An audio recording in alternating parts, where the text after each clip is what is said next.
We want to differentiate y is equal to 6 sine x.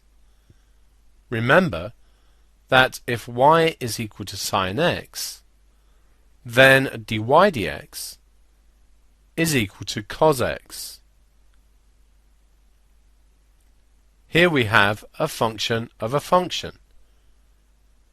If we consider x, it first goes into the 6x function.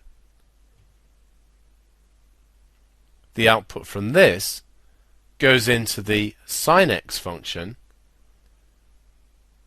giving us sin 6x. It follows that this is the first, or inside function,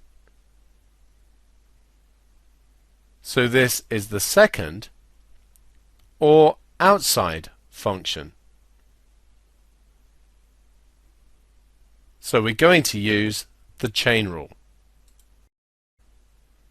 So to differentiate, we know that sine differentiates to give cos, so we'll get cos, treat the inside function as if it's just x, so therefore we get cos 6x. But remember, we then need to multiply by the differential of the inside function. If we differentiate 6x, we get 6. So the result is 6 times the cosine of 6x.